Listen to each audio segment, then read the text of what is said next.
Sounds right. Snappy, won't you? I have some very heavy thinking to do before 10 o'clock.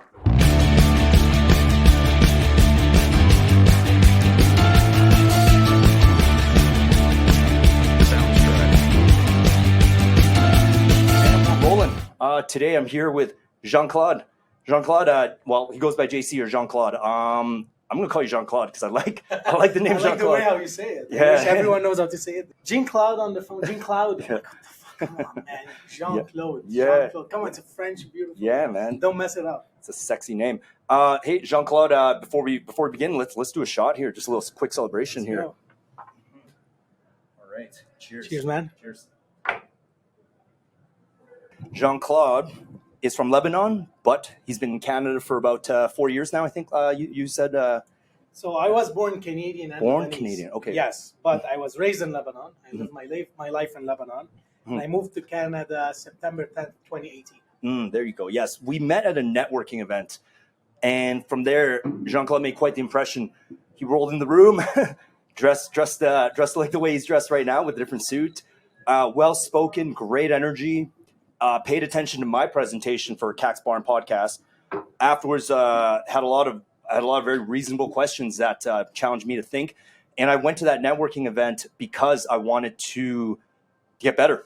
Honestly, because Kaks podcast, we just opened. I don't know all the answers to everything. I'm a new entrepreneur. This is my first startup. But Jean-Claude, why'd you come to Calgary? Because you're not from Calgary. Like, why'd you come to Calgary to discover more entrepreneurs and do your networking, things like that? My brother and I combined, we have about 5 corporations in Ontario. 6 corporations in Ontario. Okay. And we want to expand to Calgary. Okay.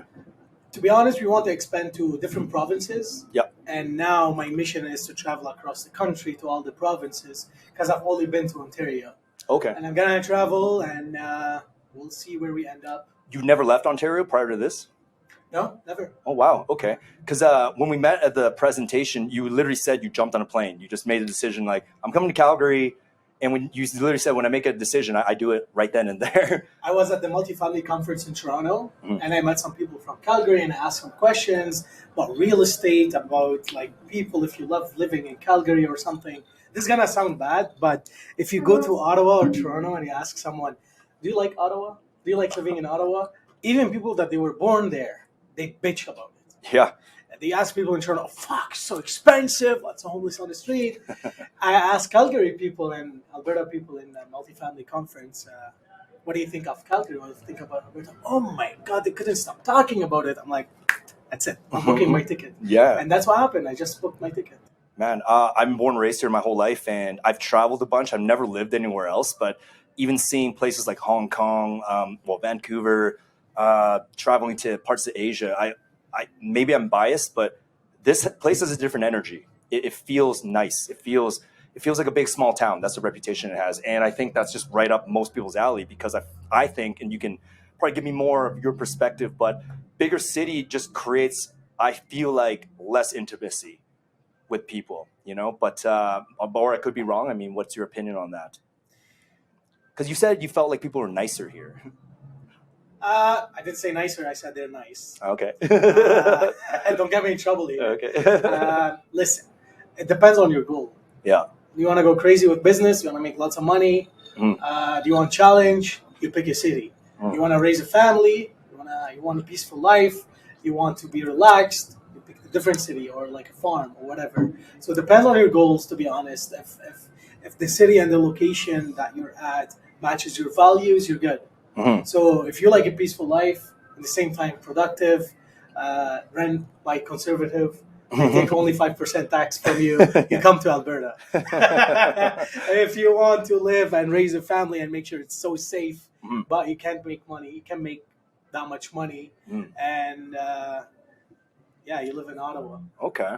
Hey, so Jean Claude, like, what brought on your entrepreneur personality and traits? Like, did you always have that, or how did that come about? Because I never had an entrepreneur trait until recently. It was for me, it was developed over time in a desire to change, reinvent myself in a certain way. But I did not have this mentality before. I had the mentality of work a job, save, stay low key, do your crafts well.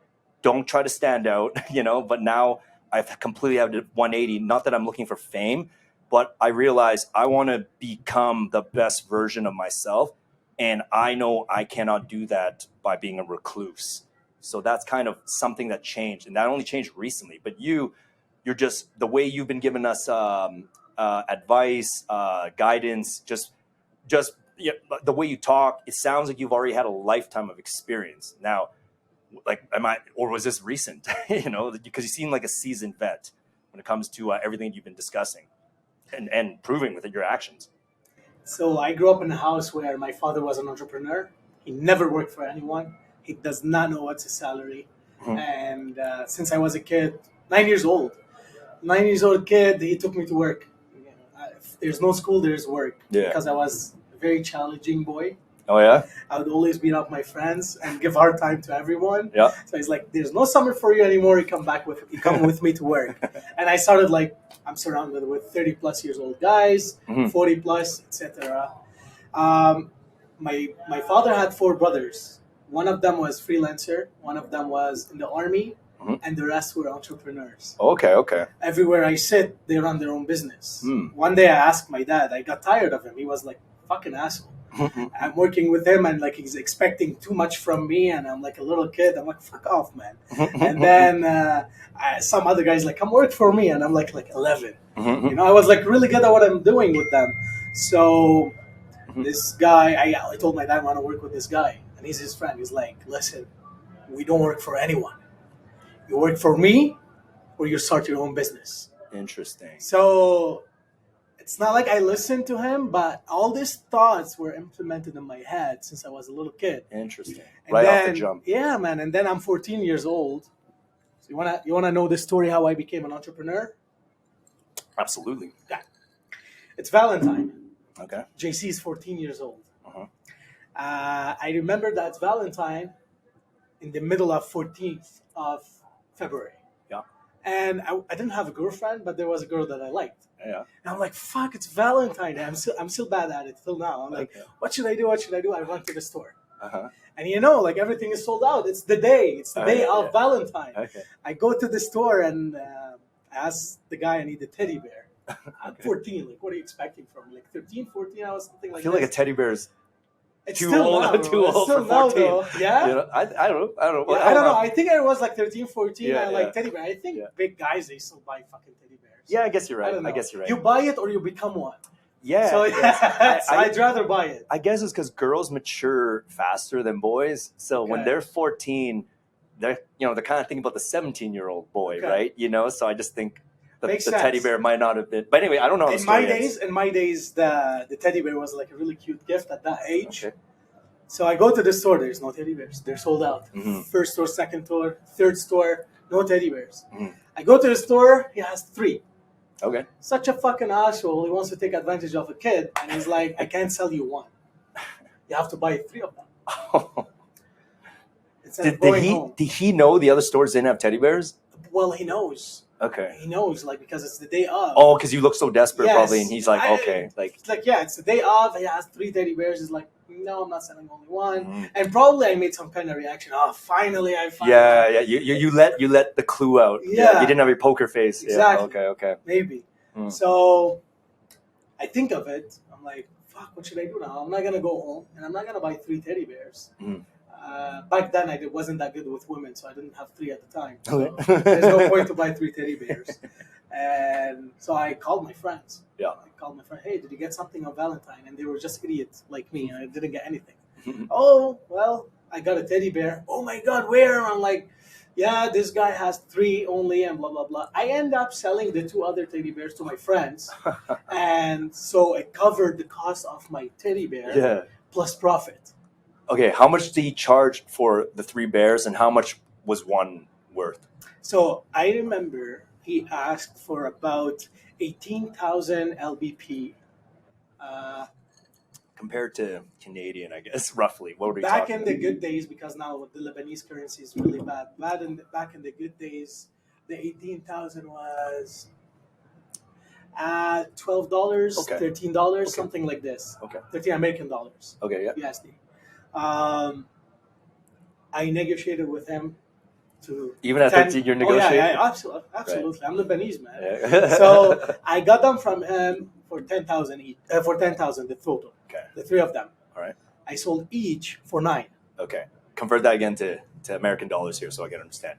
So you bought it for, it's supposed to be So 12. let's call you it bought bucks. it for, Okay, so he wants $18. Yeah. For the 3 teddy bears. Okay. I negotiated to 10. Okay, well. And then because I didn't tell him that I sold to my friends. Right. Every time my friend get me one, I hang up, they don't want it. Mm-hmm. I tell him no, they don't want it. The guy said yes, get me one. Yeah. If I tell him yes, they want to take it, he won't be flexible with me. Mm-hmm. Long story short, I got the 3 teddy bears for 10, all of them combined. I sold each for 9. Wow. So I made profit. I got mine for free.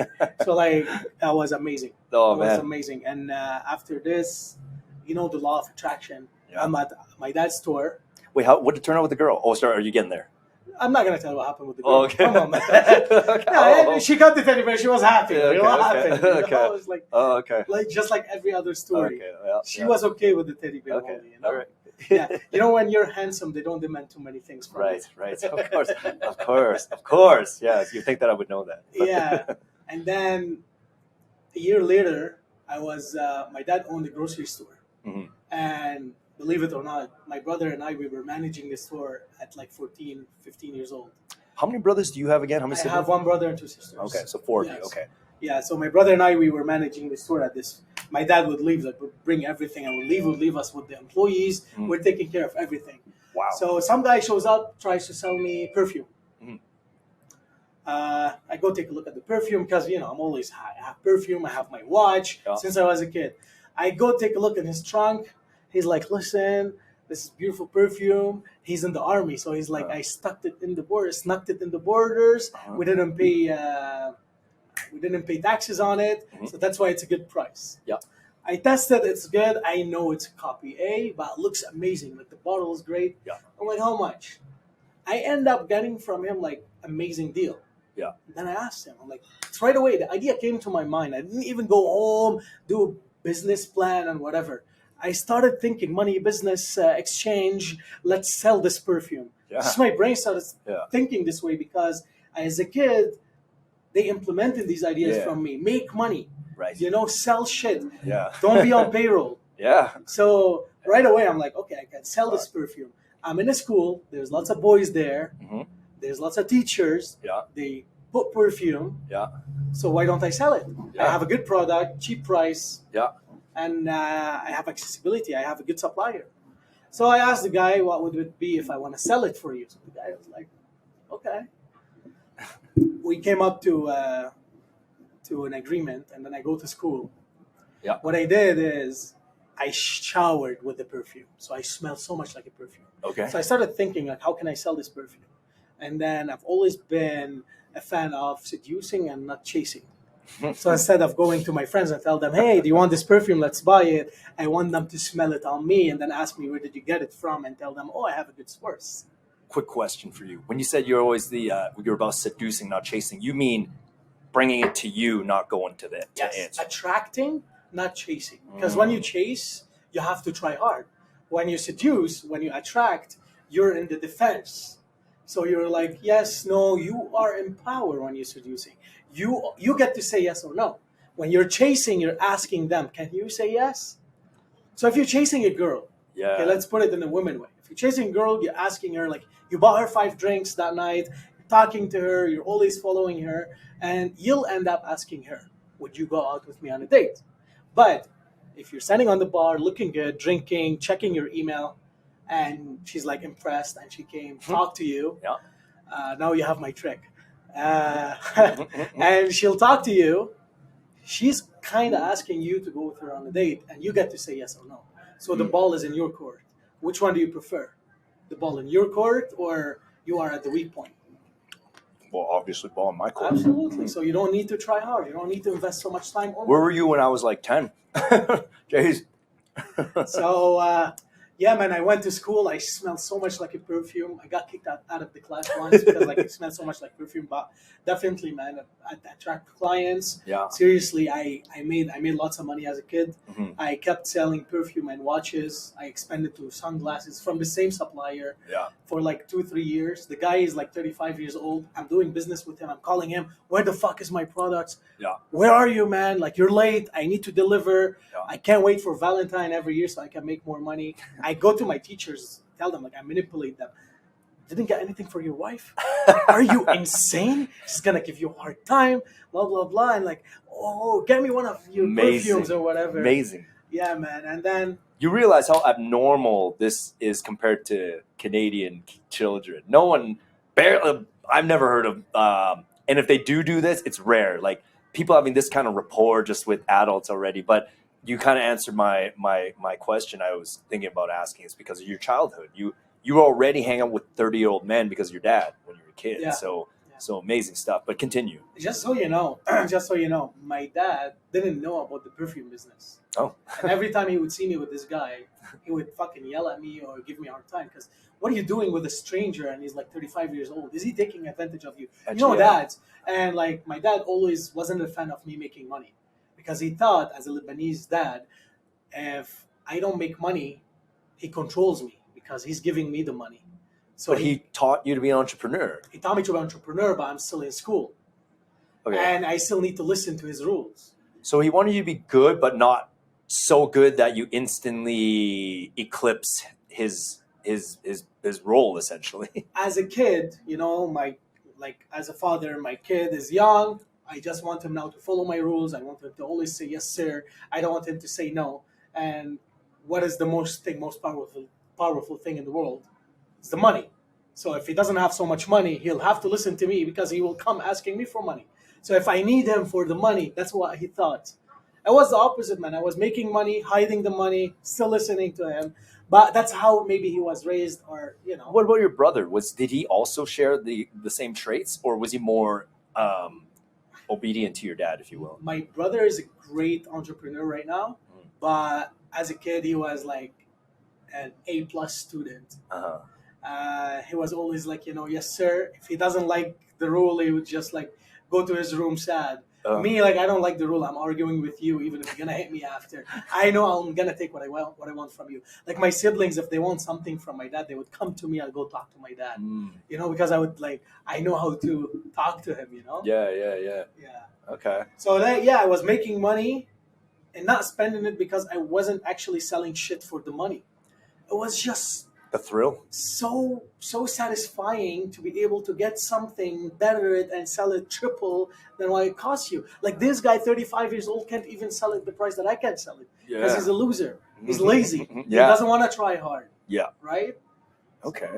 Would you? What about? What does your mother fit in all this?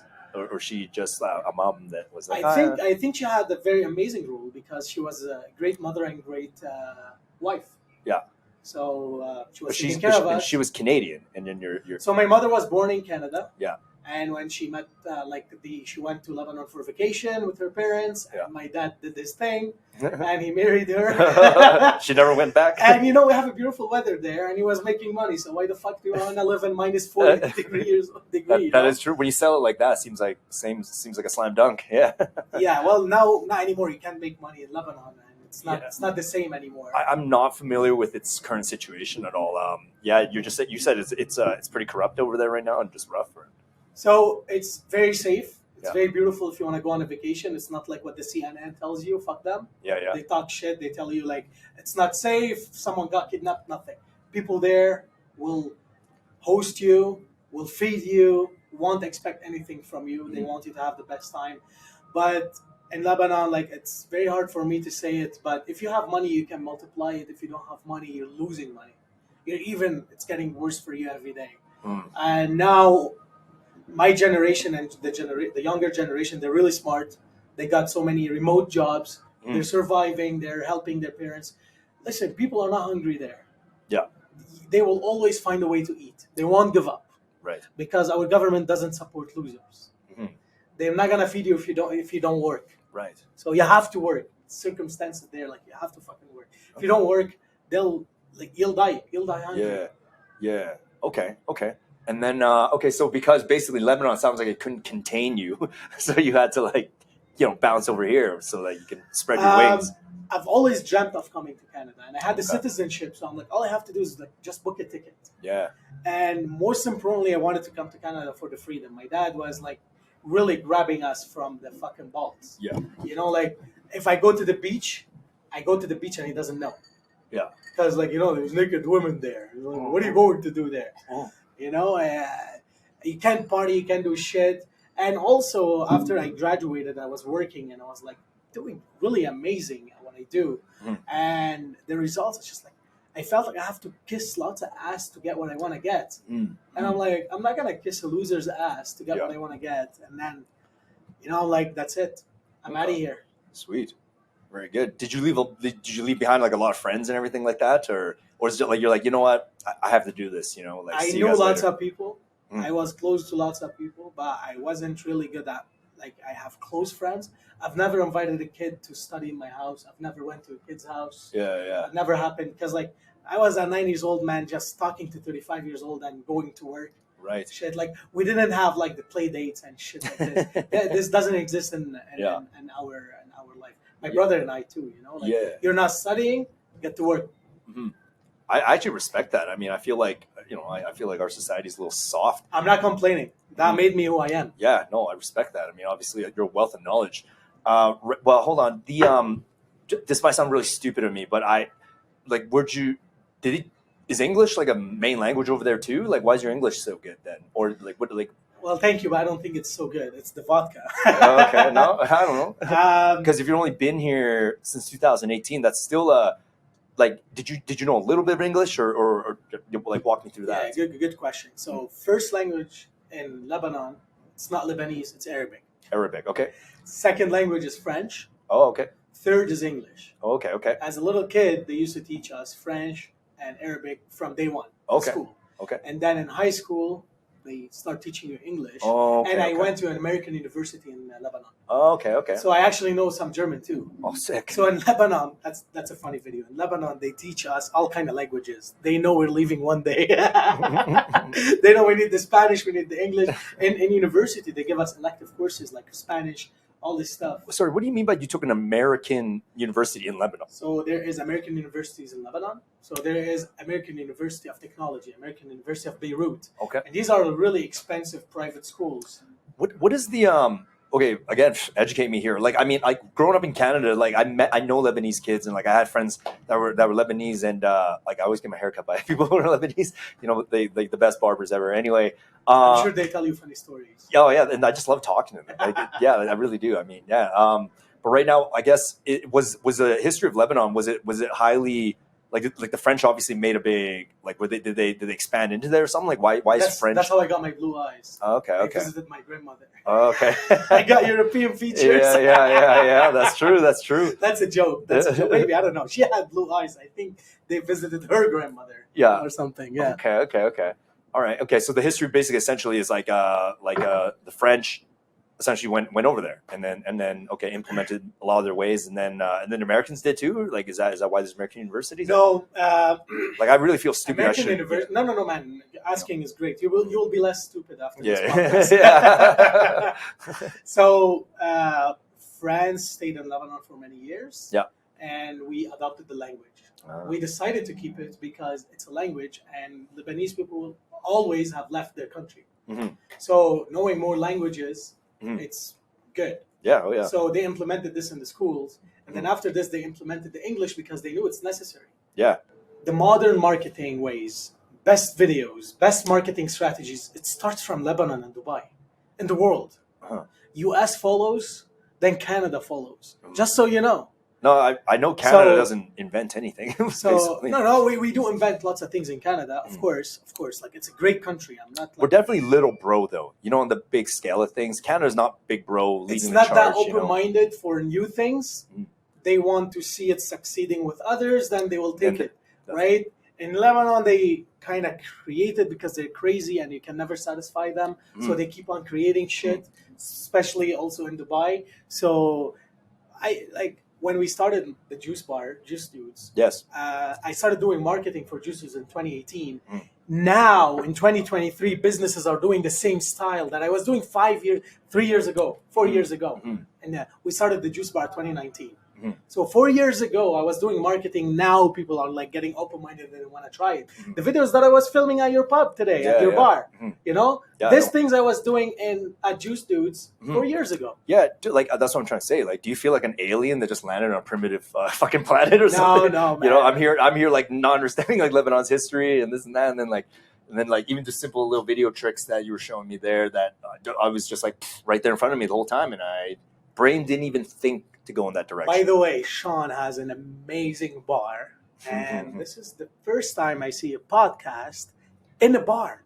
The food is amazing. The drinks are amazing. I can't stop fucking drinking. I'm going out tonight. It's a Friday, and I might just like by midnight I'll be fucking drunk or something. Great hospitality. It's called Kaks. Bar and not podcast. Kaks, not Kaks, Kaks, and they're in Calgary. If you're ever here, you should visit it. And you Calgary people, you should support this business. It's just an amazing business. They have this podcast to promote you, pay back to the community. That's right. I would absolutely be here every day. The food is amazing. The drinks are amazing. Staff is great. And the prices are so reasonable. I don't know, maybe because I'm from Ottawa, but like I think the prices are very reasonable. The place now is full, and you know, like everyone is having a great time. So you should check it out. I could not have said it better myself, Jean Claude. You took the words out of my mouth. No, no. Jean Claude is obviously a natural leader, a natural salesman, and he's an honest guy. He has great energy. I mean, I'm not gonna lie. Like I have had trust issues in my life just due to just a variety of silly situations that arise. A lot of partly part of my naivete, but Jean Claude puts his money where his mouth is. He shows by action, and right now I'm going to plug all of Jean Claude's information on the show notes. But actually, I don't even think I'm doing that because Jean Claude's going to take the helm here, and he's going to revamp the Kaks Bar and Podcast standard for video production with his team. So 5 businesses. One of them is Juice Dudes, and that's out of Ottawa. It's a juice bar. Essentially, Yes. and like so Juice Dudes, I don't own it. I'm the co-founder. Okay. And so I started the business with my brother. I was the owner with my brother, but then I stepped back to start my marketing agency. Yeah, no, doing the right thing. Yeah, we're still like my brother and I. We don't like my businesses are his businesses. You know, like we don't. Yeah. We share everything. Okay, perfect. Yeah. So right now, then, what's your other 4? Like, what are they called? I know they're marketing, but what do they call this plug? Then let's get you out there. First one, I'm going to say that by order, Revelation Marketing. Revelation Marketing, we do social media marketing consultancy. We educate clients on marketing. We do websites, applications, graphic design, all kind of marketing. I call it, we are the matchmakers between the consumer and the business and their service. After this business, I started Revelation Studio because pretty much I needed some content for my clients and I couldn't find good videographers. So I hired a team and I trained them. So we do weddings, events, commercials, social media content, everything that needs a camera. Third one was selfieroom.ca. Selfieroom.ca is a fully or semi-automated studio. We have 3 machines. We have the magic mirror, which is still not famous in Canada. It's like a big mirror. It's fully automated. You stand there, it takes pictures of you, and you can print some pictures. We have a 360 booth, and we have a photo booth, and we rent those to events. It's pretty much just rental. The photo booth, it's a replacement of a photographer.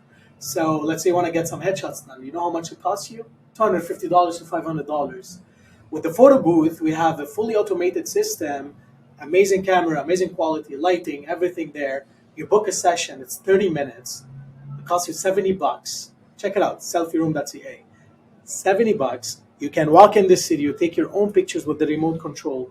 In 30 minutes, you can do about 2 to 3 outfits, take amazing pictures, leave with amazing pictures. $70 fucking dollars. It can be even a date idea. So, did you are you putting these in like basically every high school in Canada? So I feel like every girl in high school would absolutely flood these booths. Last week we were in Carleton University and we were in Ottawa U. These are the 2 biggest universities in Ottawa. Yeah. So we were hired to both events. Like we're doing pretty good with the sub. Sick. And then the last one, but not least, Podcast, right? Ottawa Podcast Studio. Yeah, So yeah. we started Podcast Studio. We have a setup for 6 guests. It's fully automated. Everything is done. We have we have an operation manager. We have live streaming equipment, everything. And you just walk in with your guests and leave with the raw footage. You subscribe. It's also a new kind of business. Yep. I like to do what other people don't do. Yeah. So, Sweet. Was that kind of what drew you to my presentation? Just when you heard like podcast, but then you combined it with bar, you're like, whoa. well, when you're first of all, I could tell you're a kind guy. Yeah. The way you were speaking, your sponsored event. I tried your food is good. So once I tried the food and it's good, and you're a kind guy, now I want to pay attention to what you're saying. Yeah. And I'm listening to what you're saying, and like the idea is fucking good, and I haven't heard of it yet. It's a podcast studio and a bar in the same time. I'm like, this is a great idea. I was thinking to copy your idea, but then I'm like, I can't take on this challenge. I need to be smart, and I think you can do better at it. Yeah. And then man, I was really interested, and the whole business model is great. Supporting your community with the podcast, advertising other business owners. That's right. You know, at the same time they're drinking. Like now you're drinking and you're on a podcast. Yeah. You're performing better because you're drinking. I'm not telling you go drink, but you know when you drink, you want to talk more. Yeah, drink responsibly, but use drinking as a tool. I always said drinking should not be. It should be a celebration, not a medication. When you're drinking, if you're drinking to medicate because you feel bad all the time, just stop. You got to solve your problems. You're drinking to celebrate, to elevate the good times because things are going good, then by all means, But obviously, if you're medicating, you can still come down to Kaks Bar and Podcast. We'll help you through your tough times. I'm also a very good listener. And got some hot servers, so I'm telling you, you're going to be happy. Exactly. Jean Claude, moving along here. So you obviously take care of yourself as well, because I think everyone who's smart, they also work out. You told me you work out all the time, you don't miss a day, and you look good. So what is sports something that you done your whole life as well? Because you didn't mention anything about athletics, but you're obviously big and built. Yeah. So since I was a kid, I used to beg my dad let me go to the gym. So I've been working out. I grew a little belly when I was 11, and it fucking destroyed me. It pissed me off. I went home and I would do abs and whatever. I got rid of this belly in 2 months. Yeah. So I can never see myself in a bad shape. And when I see someone in a bad shape, even if you're a millionaire, I do not respect you. If you're letting go of yourself this way, if you're letting your belly right there, you can't even see your penis anymore.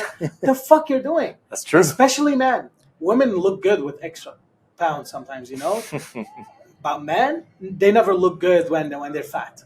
You look like a loser. I have my cousin now. He's a little bit overweight. I gave him a challenge. I told him lose 20 pounds, and I'll give you $1,000 cash. For how long? How long does it take to lose 20 pounds? The faster he wants the $1,000, the faster he's gonna lose the weight. So he's gonna tell me if he's a loser or he's a winner. I swear to you, it's been 2 weeks. He lost 9 pounds. So 11 more to go. Yeah, the dude is doing amazing. Because I hate I can't see a family member of mine you're being a loser. Come on, man. You belong to my family. You're a Nasr, for fuck's sakes. And he's a full-time student, full-time worker. He's been in Canada for 6 months now. 6 months in Canada, full-time student, first-time worker. And he's challenged now to lose some weight and stuff. So, yeah, if you are overweight as a man, I do not fucking respect you. I don't know what's your circumstances. You're a fucking loser. Yeah, no, hey, I don't know why I'm laughing so hard at that. I'm not as harsh with you as you because I've had a lot of good mentors in my life, and they're getting fat. You know who you are. Come on, guys, hit the gym. But at the same time, I'm huge into this warrior spirit. Let me ask you this question. Yes, go. You're trying to be politically correct here. I'm just sorry, No. You are trying to be politically correct, and I get it. I understand. Okay, let me ask you real quick. As an example, I don't know, Donald Trump, he's fat, right? He's not so fat. And how old is he? 70 something. Okay, go back to 35 years old. Yeah. Watch his videos. Was he fat? He wasn't fat there. There you go. Okay, so but even then, say 75, he's a little bit chunky. Whether you love him or you hate him, I'm just talking. Donald Trump is a successful person. We cannot deny that. So That's what I'm saying. Like, I mean, like he's at his age, man. He doesn't have the same metabolism as you and me. Right. But compare him to our age, he was healthy. I'm not saying go have biceps and whatever, but don't let go of yourself. Okay. I guess that's what I wanted to clarify. Listen, if you become fat, do you respect yourself? No. Dude, how can I respect you then? That's what I'm saying. If you can't respect yourself, I can't respect you. If I let people disrespect me, that means I disrespect myself. So if you're letting go of yourself, you just go, yeah, food is good, sugar is good, and you're becoming really overweight. And like, come on, man. Like, let's be honest. If you're fat, you cannot perform good in bed. You cannot be. You can't work hard because you get tired faster. You can't be as productive. You're always also hungry. You're wasting time on cooking and eating and buying food. Yeah. That's my point. Oh no, hey. I do agree with you. Like I right now, I guess my interpretation of the thing was, do you want to be jacked? That's the no. Doesn't matter. Be fit, be healthy. Be fit, be healthy. Yeah. Little belly, that much, sure, but like I'm saying fat. Yeah. I'm saying belly. You can't see your penis anymore. Yeah. And I'm not targeting the women. The women are beautiful, even if they're like extra, a couple pounds here, a couple things to grab. Like it's okay. I'm talking to the man. Casanova here. I'm talking. No. Honestly, women with a couple extra pounds, they're cute. Yeah. Oh no, I'm the same way. Like I don't like them thin. Like I like the whole super thin thing was never something I gravitated towards. Because I think at a primitive level, thin means, hey, like you can be able to bear children. Your fiance is a little chubby. Jess looks beautiful. Don't say yes. Jess looks beautiful. Jess looks beautiful. That's awesome. You have to know this, man. It's not gonna get easier. Yeah, I kind of. If you're thinking it's gonna get easier, no, I've grown.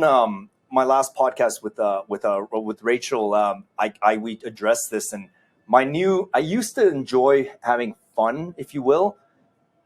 Only thing I enjoy now is the hustle and grind. It makes everything else. It makes everything else make sense. Like before, I used to be able to watch a show, get really into it. Now I do watch shows, but I watch them because they just further inspire me to hustle more. And before, they add value in your journey. in my imagination, really. Like before, I'd be that guy. You have to sit down and really watch a show, watch all 12 of it, so you can talk about it with your friends and everything. Now I leave things running in the background. All I need is images of people handling hardcore circumstances and triumphing over it. And again, it already triggers my mind into the grind and everything like that. Yeah, no, but the only problem with the sleep is this. When I wake up, the instant I'm doing things, I'm okay. But it's just that constant physical pain. When you wake up, I don't know, I feel like shit. Like my body's like, oh, like we need a few more hours. And I just push it's like How many hours are you sleeping a night? Under 5 right now. Yeah, well, of course you'll feel like shit. Yeah, and but that's all I got. What keeps you up? Like, is it you overthink when you go to No, I just don't have time. So, we close at 2 a.m. here, but by the time we shut down the bar, we're doing everything right now, right? Get to bed around 3, and I have to be up by 9 probably because I have to edit the videos. I have to hit the gym. I have to get my meals in. I have to make sure I'm awake at the time that other people are awake to answer their emails. Like, I don't want to answer their emails 2 hours later just because I needed 2 more fucking hours of sleep. So I'm thinking about other people's time, and I'm like, other people are up, by 9, and just because I went to bed at 4 doesn't mean I can get up at noon because now I'm setting them back by 3 hours. What's your goal? You want to be successful, right? Of course. Well, do you know what you need to be successful? First thing, most important thing, you need to be fucking healthy. Yeah. So first thing, man, stop editing your fucking videos. You're not a video editor. Yeah, I'm not. Okay? I'm not a guy who gives advice. Yeah. But I like you, and I'm gonna share this with you. Yeah. Do what you're good at. Yeah. Find someone in India to edit your fucking videos. You're waking up 2 hours earlier than you should just because you're gonna edit videos. Emails can wait. You have to be healthy. You have to sleep well. You have to reward yourself. If you don't do this, you're gonna crash. You're gonna fail. You're gonna be short-tempered with your team. You're not gonna be able to smile to your clients. You're still keeping up now, but it's been like a couple months. Give it 2-3 other months, and then you'll become like a grumpy granddad. Yeah, no, I absolutely agree. And it's coming closer than you think. Right now, it's just I need people to come down and support Kaks podcast. Not that it sounds like I'm begging, but I'm just saying we are a startup, and me and my friend made a lot of mistakes. That rookie mistakes were made that positioned us in a scenario where we have to do a lot more ourselves. For instance, like certain things. I'm not going to name names. We thought it was a good price. We paid it, and now we found out we overpaid by a buttload. And but now we're in a position where it's like, well, we already paid for that. we might as well ride the services out to a certain point before we double up. Otherwise, we're just doubling up on paying on something, right? So right now, but that mistake happened, sorry to say, more than twice just on us because, again, we just thought these people were nice people and were like telling us the truth and giving us a good deal, you know? And they weren't. And now in hindsight, like, you guys didn't. And, you know, we're probably going to have to talk later, but or just realistic. I'm not recommending you. And we're going to finish off our term and we're going to proceed forward. You know, it's just things like that set us back. Has positioned ourselves now into the scenario that we're at. But Jean Claude, that's why, you know, I projected my needs to the universe, and you know, you came, you know, swerving in, you know, basically in a figurative Lamborghini or whatever, and just came out with like a really reasonable offer. You know, you said, I'm going to show you some stuff once. Pay attention. You don't pay attention, it's on you. And first one's free, you know. And after that, and you know, we can discuss business after. And like, but the amount of stuff you show me right now has already triggered my mind into like correcting a lot of things. And I do, I work hard, and I also am conscientious about not making mistakes once I know they were a fucking mistake. That's my main problem. If I didn't know it was a mistake, I just keep doing it. What you named now, they do not sound like mistakes. They sound like a bad gamble, and you will go through this every other day. And don't blame yourself for doing it. You had balls to try something, and you take a risk. You do a mistake when you can only call it a mistake when you knew it's a bad idea and you still did it. This is the time to sleep right. This is the time to work out. This is the time to eat healthy because now you're feeding families. Yeah. You have employees. That's true. You're not responsible only of you. Oh, yeah. And you cannot be a good business owner if you're not healthy. You have to be healthy, man. Yeah. So if you're doing editing, just hire someone. Let them do it. Just sleep. It's okay. Don't think how much you're paying. It will come. Money is coming. Money is coming. You said something like when we were working out today that I kind of want to dive into. And, you know, you can decide whether or not you want to really dive into it. But you said you're a bit of a hothead or whatever back in the day. Like, take me through that. Like, how much? Like, let's. Not that I want to get your lawyer involved or whatever. But you know, like, but I like. There's something about me is I can relate. I absolutely was a hothead growing up. But like, what you're obviously a good guy as well.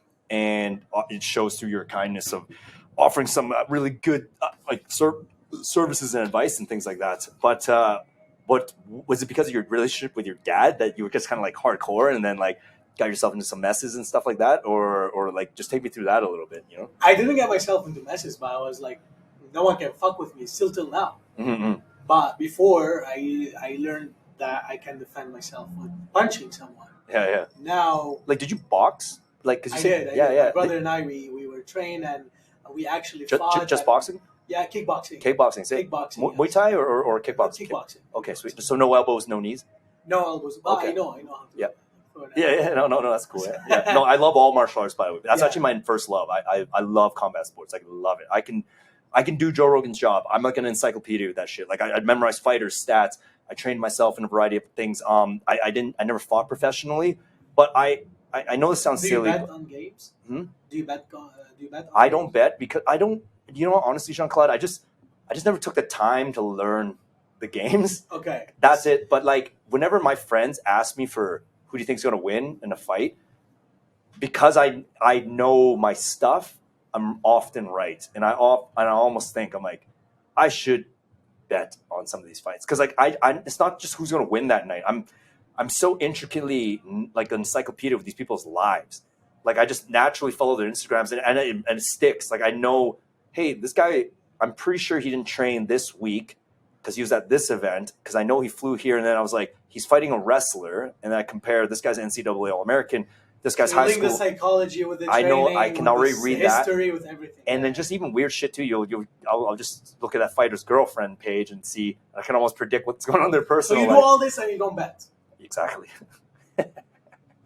I don't bet, and I'm not telling you go bet, but you're doing a better job than the people who are betting. You know? I just have so many friends that have fucked their life up gambling, and some of them are still. I don't think they'll ever recover from it. They're in bad situations right now. No. If you respect your money, if you work hard for your money, you'll never. That's exactly gamble. It. I just look at hours. I'm like, I can't just throw that away, man. I'm surprised you don't gamble. You're Chinese. I know. I am Chinese. I go to the casino. It's all Chinese. But they're winning. It's true. Chinese. A lot of Chinese people gamble, but but I don't know. Spiritually, I feel more like a Viking. I don't know. I know, man. I've never gambled. I went to the casino a couple times because the ambiance is nice. When Yeah. you go and like you go get a drink, you meet some mature people on the bar. Gambles like back in the day when I had a girlfriend, like she would sit on my lap and we would play with $50 like in the machine and that's it. Like Yeah. I'm not even hoping to win. It's just the experience. Yeah, But I never like, oh yeah, let's go gamble and let's hope to make money. Fuck. You Yeah. make money when you work hard. You'll never enjoy it. I won a couple of times when we went and we did it, and like What were you playing? the money meant nothing. Like the machine, you put money in it. Just slot. Yeah. One time I won like $500 and like meant nothing to me. Mm-hmm. Meant nothing to me. I spent it. I don't even know where I spent Mhm. it. But if I work hard to make some money, fucking, I don't want to let go of this shit. I will say there was one thing that caused me to let go of my money very, very fast and like a stupid fucking idiot. Women, yeah. When I was my first trip to Vegas was an absolute one. It's singed in my memory. One of the best times of my life, dude. But holy fuck, this is what a dumb idiot I was. I walked into the Spearmint Rhino. Okay, like at the time, I think Frank Mir was like Frank Mir's the ex-heavyweight champion UFC. I think he was bouncing that night. I'm 99% sure that was him. I was just like, and then, but anyway, if it wasn't him, that guy sure fucking looked like him. And anyway, it was the night George St. Pierre beat BJ Penn for the unifying, like the welterweight title. BJ Penn moved up in weight. This was 2009, I think, or 2008. But anyway, I go to the Spearmint Rhino. I've never seen anything like it before. Okay, and like I just got my balls just completely hijacked my brain. Like I'm talking about like the fee to pull out the ATM there, cash is like $50 just to pull out anything. So if you want to pull out $100, you got to pay $50. Anyway, I went to that ATM so many times, and then just a round of women walking around. I remember I was just like throwing my money. Did you get laid that night? No, Of course. no, and dude, I was there for like. Because it seemed like it ran 24 hours, but I definitely was there from like 7 p.m. till. How much did you spend? I don't even want to say, man. No, just tell me. At that place, Yeah. oh man, couple $1,000, okay. But for someone in my position at the time, there like that, It's a big number for anyone. yeah. Like, Yeah. Well, let's say it was under $10,000, okay. But let's just say I didn't vacation for a few years to kind of recoup. But then I also just had to understand, like, you learn the lesson that you'll give to your son and to your grandchildren. Yeah. Everyone. So let's say it this way. I'm not gonna call you. It went to someone named Bubbles. Let's put it that way. Yeah, fuck. I've never done something like this before. Yeah. It's always like I would spend sometimes, but like, yeah, I'm with my friends. I treat them whatever. It Yeah. always comes back like good karma, but I never spend like I spend money on my suits and whatever, but like it's all investment. I invest in me and make me happy, but like invest in a fucking casino and give the ATM machine $50. Yeah. That's so dumb. I'm sorry, Yeah. man, but that's so dumb. Yeah, no, dude. It didn't happen twice. That was like a one time where it went like that, you know. But Yeah. and then afterwards, it was Were like you heartbroken with the like I felt when you went there? Were you heartbroken? No, not when you spend the money. When you walked in there. no, What I was was your just mental state? horny, dude. Like testosterone just boosting Just through my fucking system. jerk off twice. Doesn't do it, man. You can jerk off 10 times. It doesn't matter. At that point, I had unlimited testosterone. I don't know what it was. No, I was it's just never unlimited. You jerk off twice, you're calmed down. sir, twice is not enough. Like back then, there's something wrong with me. Like my friends always joke around that I'm Quagmire from Family Guy. You know, I actually have Quagmire's shirt. Like I made it myself. So instead of spending $8,000 at that casino, if you just pay money It for was a some gentleman's bitches, club, but gentleman's club, just pay money for some women, make some phone calls, get some women, stare at them naked. And I don't sleep know. with I don't know them. what it was, man. It's just at the time that bar specifically Yeah. was Yeah, Yeah.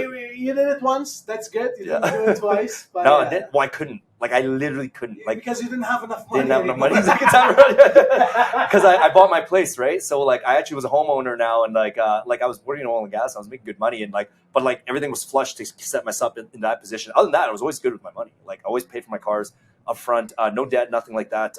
Very reasonable. Always gave back. Always had money for families and birthdays. Was never that guy who's like, oh, I'm short here. No, none of that.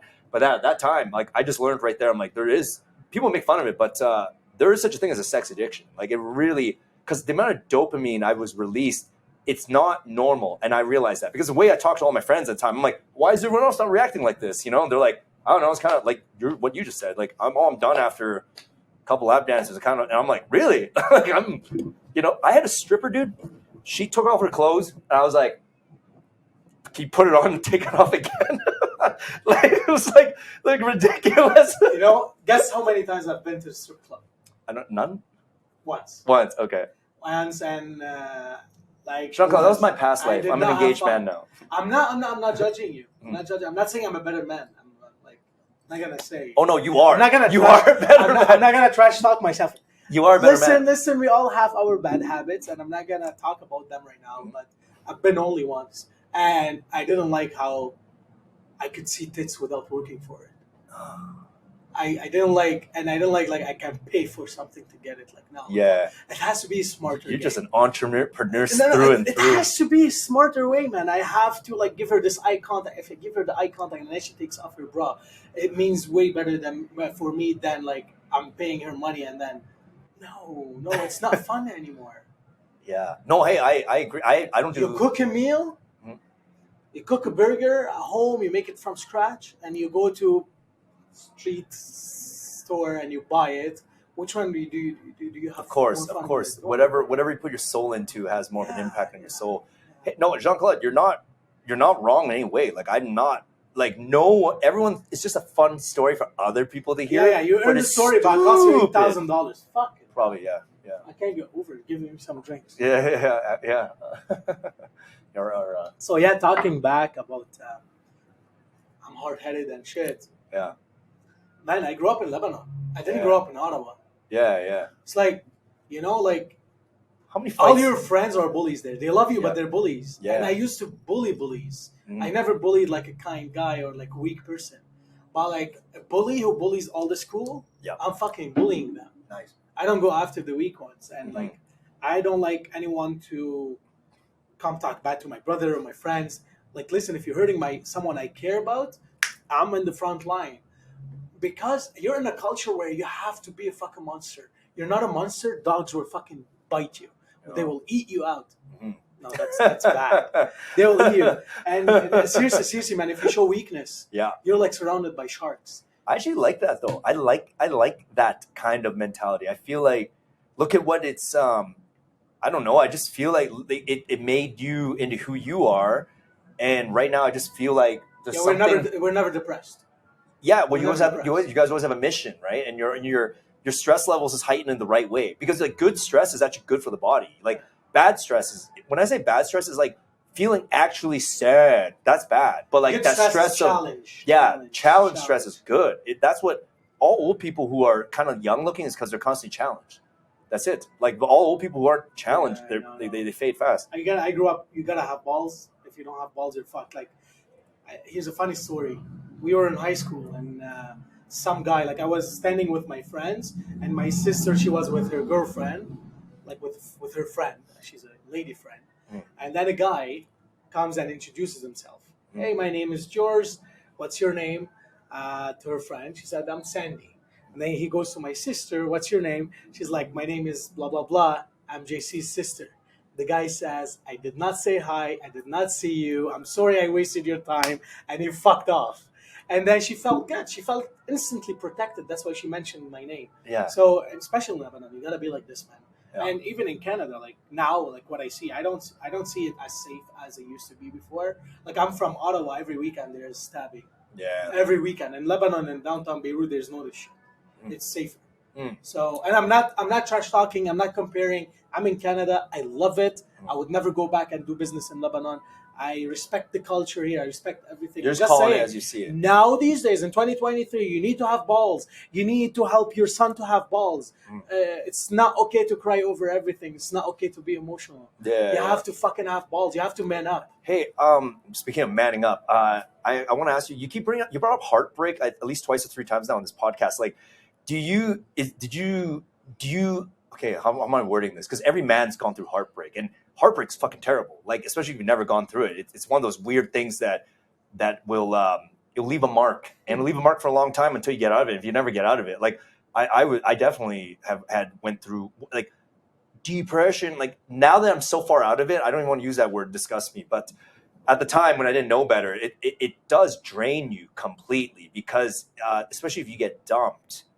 You literally feel like everything you've done up to that point to become a man meant nothing because someone truly doesn't respect you. But I've come to realize now, through my wisdom of old age, it was my behavior that caused that disrespect. Things like, as you said, chasing, right? Like needy behavior, things like that. But did you go through some serious heartbreak or something where people around you, like, because you keep referring to that, to think that that's always a default thing that will cause someone to go to their vices, right? I keep referring to that because every man I meet, they relate everything that goes with them to heartbreak, and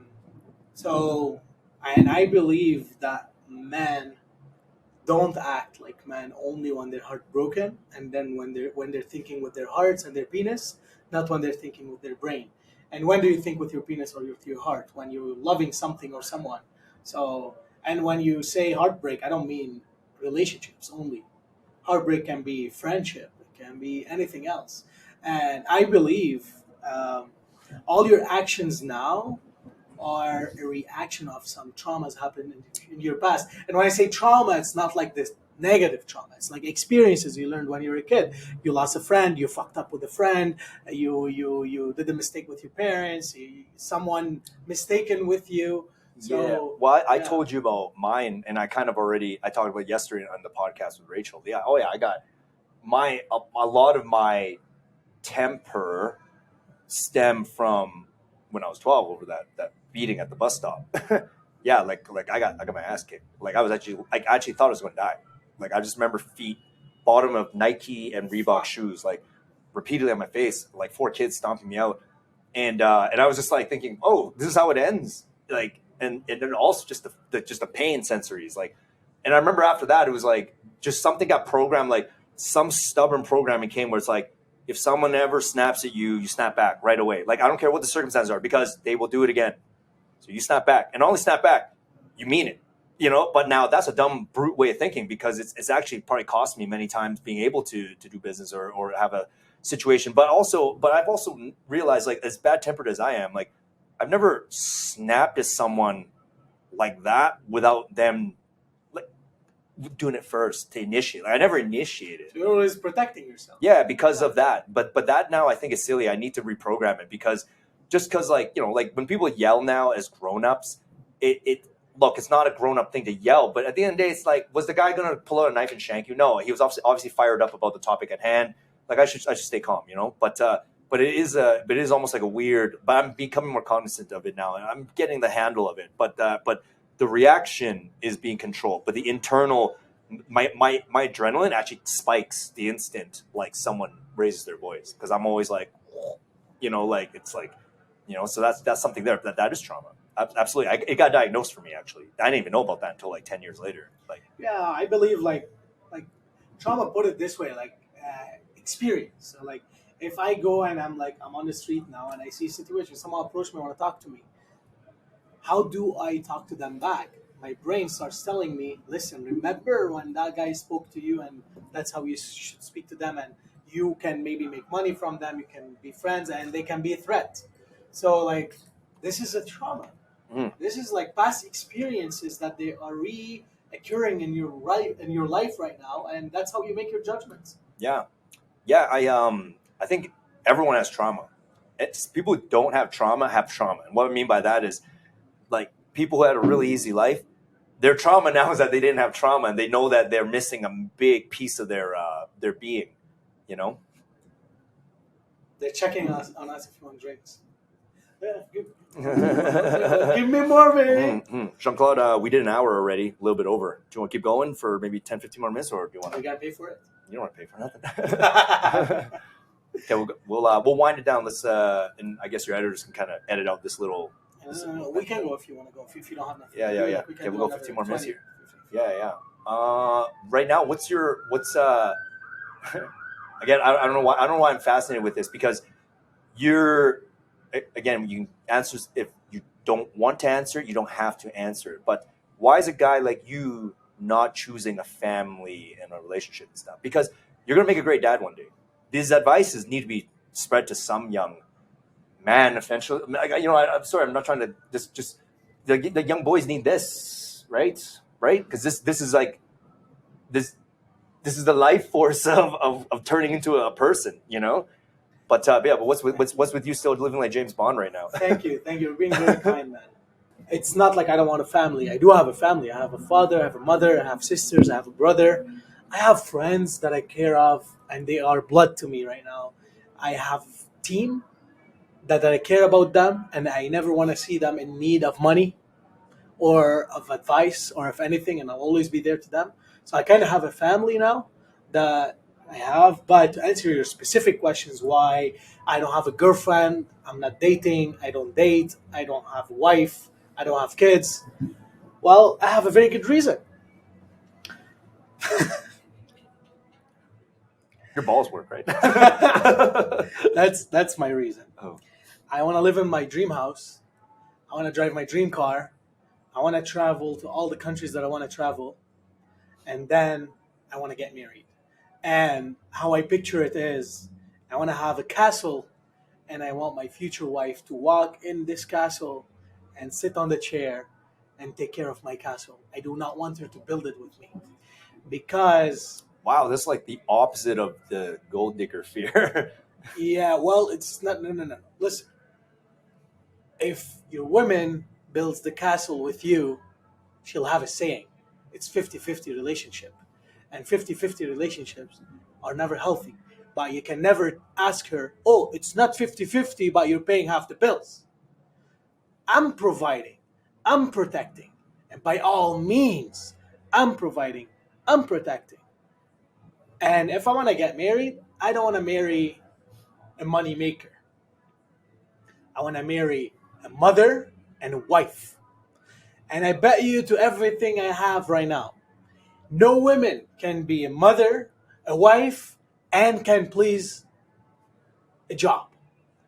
These are three full-time jobs. You can't. The woman is so powerful, they can do two full-time jobs. She can be a mother and a wife.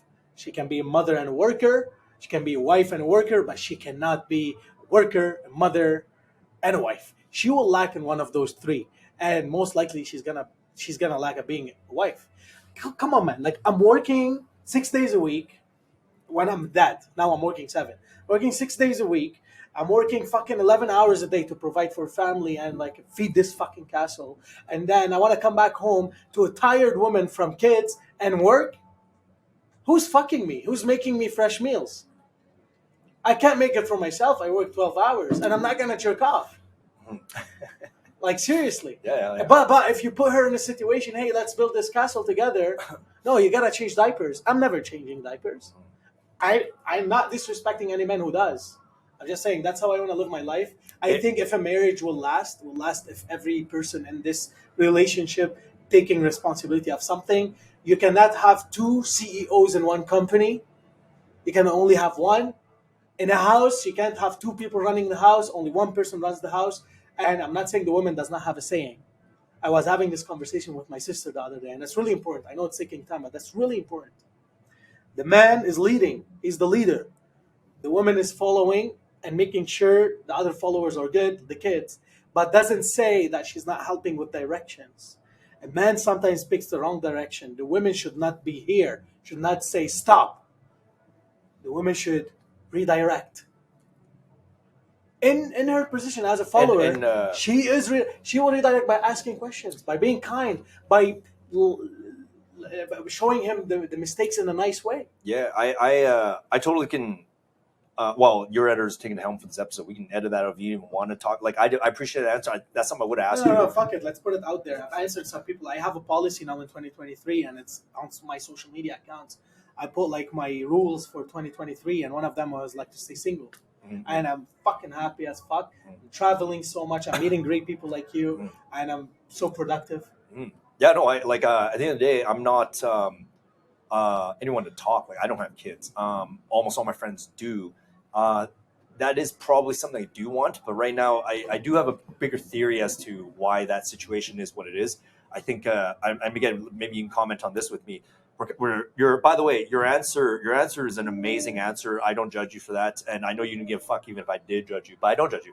And I just point out, majority of history, though, that was the natural dynamic, culture wide across every fucking civilization. So it's like what Jean Claude has said here is not.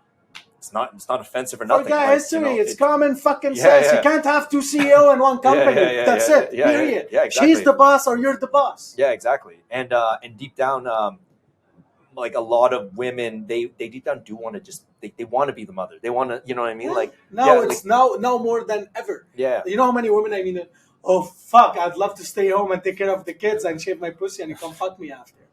I want to look good. You know, my wife, as a reward of taking care of my kids and of me, she'll have a credit card. I want her to go twice to the spa every week. Yeah. I want her to be arrested. I want her to get a fucking massage. Yeah. Hey, I'm dude. We share very similar values actually. I just didn't want to make Jess feel undervalued because she works right now. But yeah, but I definitely am the leader at home, and she loves that. She said that many times. She feels more safe and normal when I'm the leader, you know. And anyway, but all I'm trying to say is just shifting gears to like, I do think that the kid thing is a very fascinating one because I think that there's just a collective consciousness. That is not a single. That's a triple. Oh, you said that's a triple. They're doing I did. right. I did not. I'm not complaining. I'm not complaining. Yeah. I think when it went like this, I think he thought I don't know. That was just me putting my fingers. Yeah, that's a fucking triple. Yeah. Okay. You want to wash it down with a cider? No, I'm good. Yeah, I'm just saying. I think that that human beings are connected psychologically, like a string of webs, and I think that there's this almost like a beehive mentality where we're signaling like too many people, not enough people. Okay, we're not sure if there's too many people, not enough people. So only the people that are 1,000% sure they want to be a dad, like in mom, then go. People unsure, stay neutral. We don't need more, right? But like I really believe, say a crisis happened globally, like say aliens came down, and there was just some fucking massive war happened, and like they just wiped out like fuckloads of women or men. Like, and then all of a sudden there's a population disparity, and Elon Musk does his calculations, and he's just like, okay, we're gonna have to create more people. I think all of a sudden, despite all the values you said, you might be right away like condom off, like just coming in every girl. You know what I mean? I think it's like this weird calling, like because when I was a child, I remember all I wanted to do was be a dad. That was deeply singed in my brain. I saw who my dad was. I really looked up to him. I still look up to him. In other ways, he's not an entrepreneur, but then somewhere around just 7-8 years ago, all of a sudden overnight, it was like, I don't want kids. Like, and then and by I'm like, why don't I want them all of a sudden? And I think there's some kind of collective thing. I'll ask you a question that will change your mind. Mm-hmm. Would you end your life now? Would I end my life? Yeah, like commit suicide? Life? Yeah, no. No. Would you? No. Why? I don't believe in suicide. No. Why would you not end your life? Because you're having fun in your life. Not you're true. Enjoying the challenge. You're enjoying your life. No. No. You're not? Well, no, I am. But if I was to die today, like just countering the oh my god, what all this years of shit could have happened? What would it have been like? Same time, it's all that shit I don't have to deal with anymore. But would you rather stay alive and deal with the shit, or would you rather die today without you ending your life? I'll fucking kill you. So you answer this. Not committing suicide. Would you rather drop dead now, or you live the other challenges and you live for tomorrow and what's coming for you and marrying Jen? What's her name? Jess. Jess, and make kids with her or not make kids with her or sleep with her again like 10 times. Which one would you rather? Me killing you now or living another 100 years? Okay, guys, I'm going to answer that question. Well, yes or no? Which one? Yeah, I'm answering that question. Life first. There you go. Okay? Life first. Like, always fight for life because it's brief anyway. Exactly. So my logic is, even if you lived 100, that's brief. Like, you may as well see how it plays out no matter what. Awesome. So you picked life. Yes. But when you're not having new kids, you're giving them the other choice, the death. You are not giving them the blessing that you're living right now. So your job as a human being is be generous and make another kid and get them and let them live the life that you're living. You just said it. You picked life over death. Yes. But when you're not making more kids, you're giving them death. Because you're not giving them life. Right. But Jean Claude, I never said, okay, hold on. I got to retract. When I said I don't want kids, what I meant to say was I should reword. Not right now. 8 years ago, all of a sudden, I did, yes, all of a sudden the urge was not there. It was like my mentality towards it was more like say Jess couldn't have kids, right? Like say just ovary issues. Like my mentality is I should still ejaculate into a sperm donor thing and offer it to someone out there who could need it. Like the procreating thing, I do agree, but I do think there's a collective consciousness connecting us, because otherwise we would all just do it now. Why wouldn't you and I just splooge it right now and be like, hey, in case, you know what I mean? Like, I always tell my dad, he always like, he's pushing me. My brother is getting married in September, and he has like a beautiful fiance, and my dad's always pushing me. You should get married. Yalla, yalla, habibi, yalla, habibi. And like, I'm like, listen, I want kids. I don't want a wife. If you want kids, now pick the color, pick the culture, pick the ethnicity. I'll go make someone pregnant. I don't want a wife. I think when we decide like we don't want kids anymore, because when we're kids, we want to have kids because we want to be like our dads. But when we grow up, we're selfish. We want to fuck bitches. We want to make money. We want to wear Rolex. We want to wear nice suits. We want to drive a nice car. And you can't do those when you have a kid.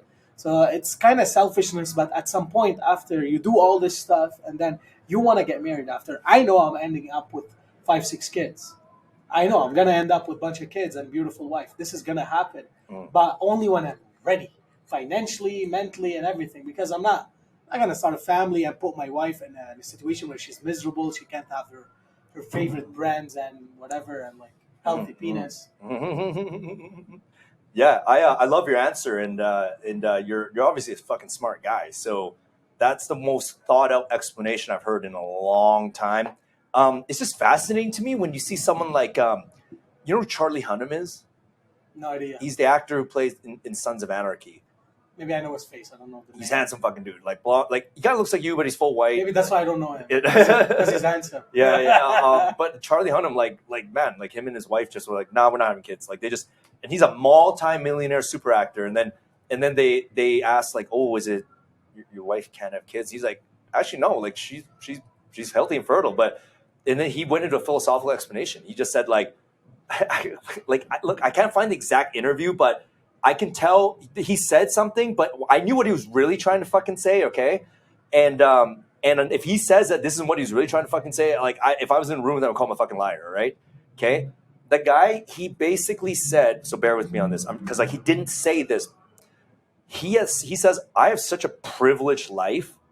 It fucking pains me that most people don't have this, and the guilt eats at me, and I feel like this is too lucky of a life. Like I'm ridiculously rich, handsome, beautiful wife, like everything's worked out. He's like, he's almost has a guilt. He's like, I shouldn't. Someone else should have a chance to have a good time. Like I have to end the situation, the bloodline. Like you could feel like that's basically what he's saying, and I was like, whoa, like, and he always is giving. He's just giving now. Like he's just like he's feeling guilty. He's feeling sad. He's not happy because he's so wow. I don't know why but his, like he just feels like, man, like it's almost like there's such a thing as, man, I'm too lucky. Like, fuck, like if I have a kid, they're gonna be lucky too. Like it's like I don't know. I would argue this point. Let's say I have money, I can help. Yeah. I can make other rich. He's already helped. I can mentor them. Okay, perfect. Then you should feel good. This guy is still feeling guilty. There's a reason. Someone should dig in his history.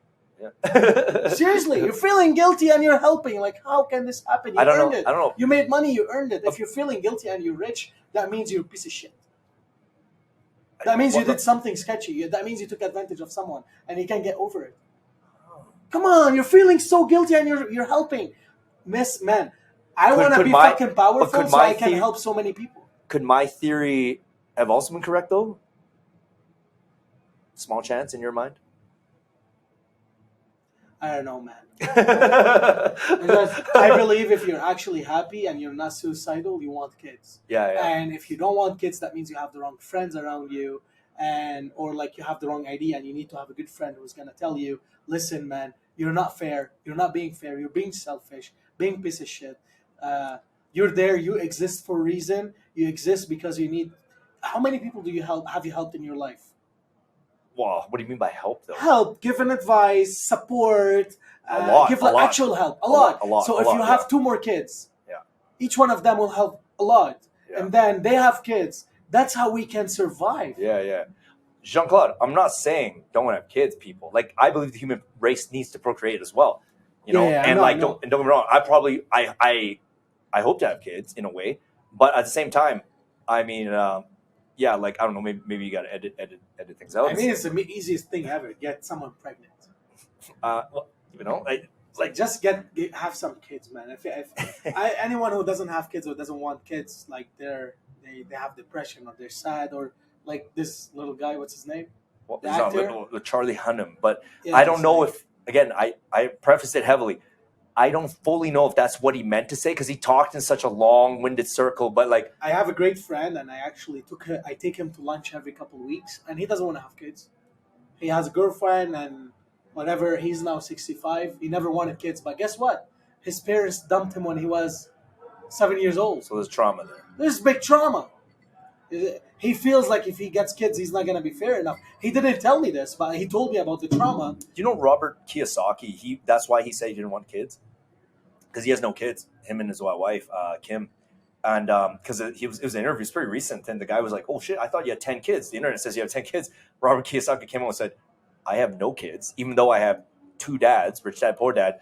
And then he just said like, "I would be an absolute shit father. I'll tell you that right now." And then they're like, "Well, what do you mean?" He's like, I have trauma that I would be a shit father. And then and he's like, and I know that, and like it's like maybe, and then he actually psychoanalyzed himself. He was like, maybe that's why I chased money the way I did. That's what I'm saying. You know, like that's what I'm saying. And this makes him sad, of course. He always thinks I can be a good father. But I would argue with him. If he can be a good employer, he can be a good father. Because listen, your employee is your kid, is your girlfriend, is everything. You're listening to them, you're advising them. Let's talk something about business now. So tell me, why do you want to branch to Alberta? Why are you moving from Ottawa, or you're just expanding to Alberta? Yeah. So Jean Claude, why Alberta though? Why are you moving to Alberta? I'm not moving. Okay. Well, you might be. So I'm not moving my businesses to Alberta. I don't belong anywhere, man. Mm-hmm. I don't belong to Ottawa. I don't belong to Lebanon. I don't know. Like I don't belong anywhere. But let's talk business wise. I'm not moving to Alberta. I'm expanding to Alberta. And the reason why I'm expanding, not just because we want to make more money or want to expand. Am I allowed to talk politics here? Yeah. What, okay, dude? I'm just again, fed up. Hold up. Kaks is nonpartisan. No. That's my personal opinion, okay. and that's what I'm sharing. Okay. I'm fed up with the Ontario politics of business and the culture of business there. I'm fed up with the Liberals and how they're like running businesses. They're destroying us. I'll give you this like in a summary. A business owner in Ontario, it's a fucking evil that takes advantage of the little people. A business owner in Alberta is like an amazing angel that's creating opportunities. They're holding us from the balls in Ontario, man. With the taxes, with the like, they're protecting the employees, like, and they're like telling them, "Don't worry, this asshole won't take advantage of you." Like they're putting in their head, like, this is an asshole. This is not someone who's paying your payroll and supporting your family. They're like, so just safe to say you're conservative. I'm not. Oh, I don't like any of them. Fiscally, but the business rules of the conservatives that protects business owners, I like it. I don't actually know enough about any of the politics because I don't want to read about them. I don't want to elect them. No. But I want to focus on my business, and I don't know who's good and who's bad. I don't want to invest time in them. But I know that the conservatives are doing really good for business owners, and liberals are fucking us up. Liberals are producing more losers because they're supporting losers, and they're against business owners. Ask me how. They're sucking our bank accounts dry. They're like against us in every other way. Come on, man. I would tell you some rules about the employment law in Ontario. You would laugh. Yeah, sure, I can't make an employee sign a non-compete agreement. It's illegal.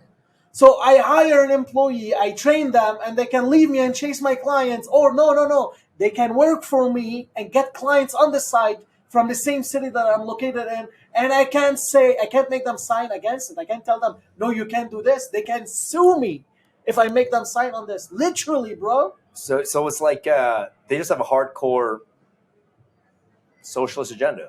Yeah. Yeah. They don't want winners there because let's be honest here. You can't control losers. You can't control bosses. You can't fucking control me. I'll outwork you. I'll outpower you. You can't control me. Do you think I have a weird theory to this? Like you've heard that term like revenge of the nerds, right? Because like it's almost like because back in the day a nerd just had no chance, like because everything was physical, like a physical alpha guy just doesn't matter how smart you are, he just push you over, take what you got, right? And then even if you try to retaliate, even if you create a gun, you're almost too weak to pull the trigger. It's like it's almost like now it's like the nerds have a way of trying to equalize it because they can't beat you in a toe-to-toe, front-to-front. They have to use tactics, swerve the rules, create obstacles. Like it's almost like I feel like there's some kind of weird thing happening there. But then on the flip side, I don't look at it like, oh, the nerd mentality is inferior. I'm saying, okay, well, they're using their weapon of choice, which is deception. You know what I mean? And like it's like what, but it's just like that is the weapon they have to use because that's their only weapon. And now they finally have worked hard enough to be able to create a climate that can utilize that weapon. Because we're not in feudal times where it's like, okay, let's get a bunch of nerds to fucking try to like sneak up on the giant. Like, like the giant would just, doesn't matter, there's 10 nerds. You just boom, boom, kick, stomp, like over, right? But then it's like systematically, it's like, okay, what made the giant in the first place? Testosterone. Okay, how do we fucking weaken the testosterone? Fatty foods, plastics, like slowly emasculated. Now they're in range. We can actually fight. Like, it's like this such a long-term play to equalize out the different form of natural selection, which is like the intellectual natural selection. I don't know. It's like it's kind of a wild theory of mine, and I think that it's some kind of polarizing entity, like this masculine entity that's ran the show forever, and then it finally creeped up behind. Like it took centuries, but the polar energy of the little guy has finally like come from behind and shanked the giant. Because you see it in everything. Like, for instance, professional wrestlers. Like, I'm big into wrestling. Like, they're small now. Like everything's kind of shrunken a bit. You know what I mean? To even out. That's why, like, because in history, women weren't allowed to work for a long time. Now they can work. Now, like it's like I worded that so badly, but you kind of don't know what I mean. Like, it's like there wasn't even a chance. Now there's a chance for equality. So you think now we have a better life? We have better families? I don't. Healthier families? If you want this short, I don't. I don't. You answered your theory. Yeah. It's a shit theory. Yeah. No. They actually don't want us to succeed because if you have a successful family, successful job, we won't listen to them. It's easy, man. Listen, you're a government. You have to be powerful. You want to give a rule and you want everyone to say yes, daddy. How can you do this? You make everyone weak. You make everyone need you, so you can dominate. Did you watch? You don't watch TV at all? Okay, No. So I don't watch TV and I don't read books. you don't watch TV and you read books. I don't read books. You don't read books. I'm not against it. I don't enjoy reading books, and I never read a book. Okay, fuck, man. The example I had was you wouldn't even understand it then. I can try. Okay, I'll try it. Like, okay, so there was a cartoon. Fuck, I'm dating myself here, but when I was growing up, there was a cartoon called Reboot. Does that ring a bell? Reboot's a science fiction cartoon. It's about as if life inside a computer. Like if the computer was a universe, inside the computer, there's little fucking beings, right? Like, so it was the first animated computer cartoon. And then in the computer, there was a masculine male. His name was Bob. And Bob basically is the protector, they call him. And every time the user, like in the computer, they don't know the consciousness outside the computer. They're like, what exists outside this fucking shit? They don't understand. They're just in the computer. And it's such a creative storyline. But the user, they call it, which is God. But God is really us playing using a computer. God plays games. So he'll put a video game in, and then the people of the computer have to go play this fucking game.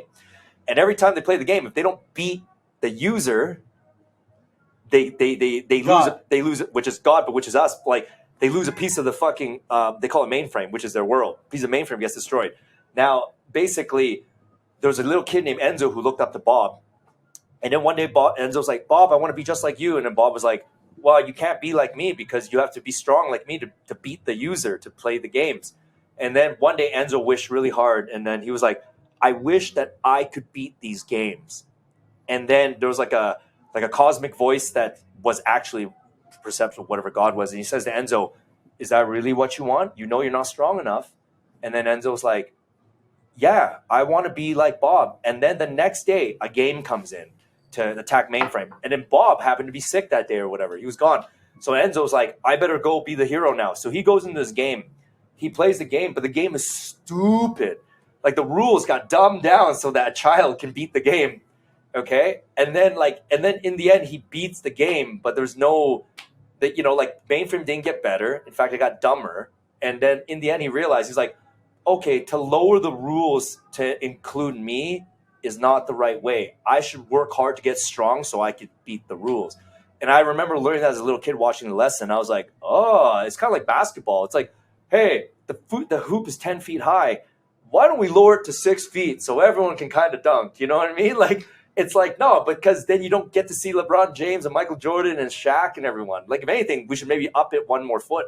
You know what I mean? Like, make everyone do jump training, do squats, do deadlifts to, like, increase their leg muscles, like, sprint more, be more dialed in on their discipline. So I feel like society has gone the Enzo route and lowered the basketball net route. And that's what I feel. Because they want you to be weaker, because they want to be able to control you, because they want to be able to tell you, hey, go take the vaccine. And yes, sir, I'll go take the vaccine. I'm not going to think twice. Yeah. Anyway, I don't know if that. So yeah, for back to Ottawa and Calgary. Back to Ontario and Calgary. So I don't want anyone to understand me wrong. I'm so grateful for Ottawa. Yeah. I'm so grateful for the community there. Yeah. I have amazing friends, amazing community, and I'm never leaving Ottawa. My companies will always stay in Ottawa, but I just want to expand to a different province where they respect business owners, and I will be able to actually compare. I will be able to compare fairly, apple to apple. Am I gonna be which one I prefer? These rules or these rules? Which one's better for a business owner? Where am I able to help more and create more jobs? Mm-hmm. But I'm not trash talking my community or Ontario or anything. I'm grateful for Ottawa forever. I will always be in Ottawa. I'm actually in the process of buying a farm in Ottawa. Sweet. Because, maybe I will raise my family in Ottawa. My businesses will always be there, but I want to expand to a different province where they respect the business owner more. And I hope one day we will have the conservative running Ottawa again so they can respect the business owners again, because we don't fucking sleep. Mm-hmm. Yeah. We don't sleep, and we're still evils, Mm-hmm. right? And we work so hard. We always pay the payroll, but we don't pay ourselves all the time. That's true. And we're still the fucking evils. Yeah. So whoever came up with these fucking rules, fuck you. Yeah.